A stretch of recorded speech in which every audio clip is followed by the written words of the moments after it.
Thank you. The Church of the Lord has been one of the churches in Liberia. Actually, the church came to Liberia in 1947, and since that time it has been here.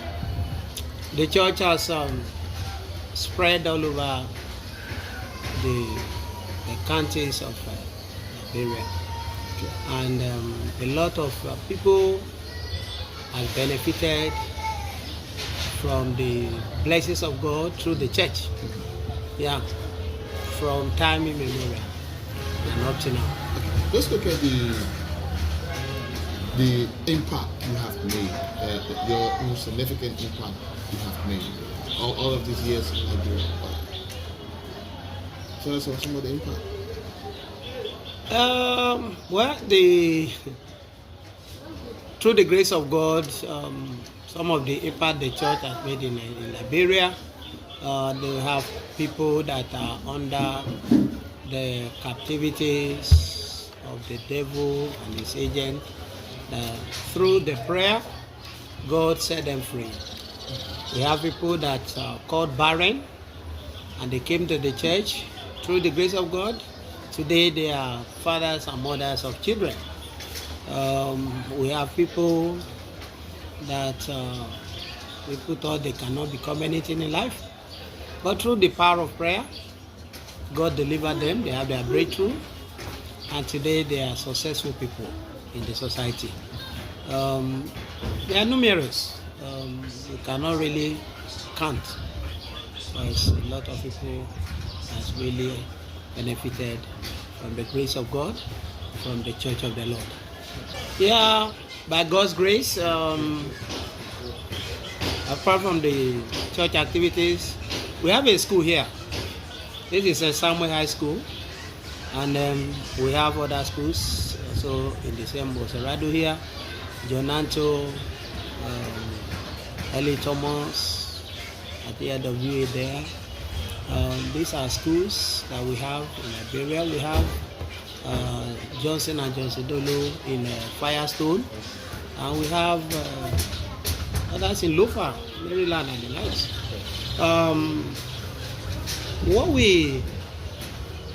Before now, people have been benefited from the school, but recently, because when I came and I saw what was on ground here, and I look at how people roam in the streets.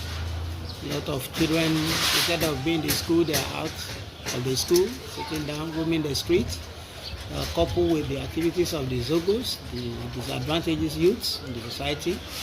And at that time, we tried to engage the government of Liberia through President Weah was then, and we had some workshops, which I really engaged the government. But the government tried, they came, they did some things to eradicate these people. They took some of them to somewhere like Banga or something for radicalization. But not quite long, we saw some of them back to the same condition. But I was thinking about, even now, if we cannot stop this, but we can also take some steps to prevent others from joining them. And that was why we came to the point that, okay, maybe the school fees is high a little bit, because most of the parents are complaining. So in our own little way, we can assist the government. In our own little way, government cannot do it alone. We can as well assist the parents in our own little way and assist the children. So I decided to reduce the school fees. Reduce the school fees to the bare minimum, and we also give out scholarship to students, which they are paying like peanuts. Okay, so since you did that, have you seen some progress since you did that? Sure. By God's grace, we have we have a lot of improvement. We have a lot of students that left the street and they're in the school. Some of the students that were sitting down at home, they are today in the school. Some of them will want to come to school, but then they say, look, even the school fees have been reduced, but we still don't have it. So do you also give them the opportunity to say, look, if you don't have the school fee, you can do something and you come to school? Yes, like what we did. We are not compelling any student or parents to pay, even the one they are paying now with the other. Oh, you must pay before you come to school. They can start coming to school, and instrumentally they can be paying. The day you have 500 or 1,000, you can bring it to the school. They will collect it. That's what we're doing. Yeah. Let's go back. Actually, we have just there was a program we just finished. That is fasting and prayer for Liberia, and as members of Liberia Council of Churches, we said that program at Baptist Providence here, the first church. We had it, and it was successful. All head of churches, and the other one that is coming is Baptist Unification Day, and we try to see how to bring everybody on board and to make sure Liberia should be, though people refer to it now as a secular state, but to me, Liberia should be a Christian state or country anyway. Because the impact has not been felt there, so we are looking at an area whereby we can bring everybody on board and let people know that this land belongs to God. Yeah, how we're trying to do now. We have been trying to connect all leaders in different categories so as to bring them together, and then we can plan together for the upcoming.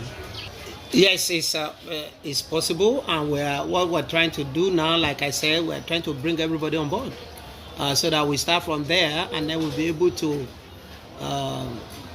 make some impact. Because now the problem we are having presently is because of divisions here and there. The church is not united, the church is not one. So we try to bridge that gap and to make sure we bring everybody on board, and so we can speak out with one voice. And then by that time, we'll be able to call on our subjects as well to say, oh, everybody, if we are going to go on fasting, we'll go on fasting. With 3 days, with 7 days, we can declare 3 days fasting for everybody, and everybody will participate. And then we will tell the government, we'll tell everybody we need to return back to God, because without Him we can achieve nothing. And we head nowhere without God. But when we put God in the right position, and then God will make a way for us and will give us our heart desires. People are watching you right now around the world, are seeing you on this channel.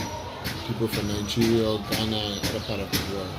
Liberians are out there, maybe listening to your message.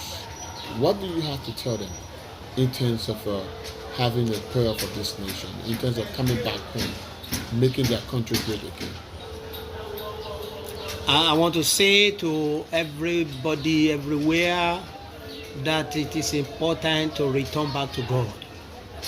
It is important to return back to God. The Bible says, if my people that are called by my name shall humble themselves and pray, seek my face and retrace their steps, that is forsaking their evil way, and I will hear them from heaven, and I will look down and I will heal their land. That's what God promised. So it is important that we return back to God. It's not just about going to church. It's not just about professing that I'm a Christian, where in reality you are not. Like I said, Christianity is not a religion. Yes, Christianity is a lifestyle. The relationship between you and your God. Do you really know Him? Are you following God's instruction? Are you obeying God's words? These are the things. The Bible says, by their fruit you shall know them. So the fruit we bear as believers, as Christians, is what makes us what we are. It's not just about saying it and this and that. No. So my advice to everyone is that we should all return back to God. We should examine ourselves, look inward, and see where we might have fallen, and then retrace our steps and make corrections and amendments. And then God will. God is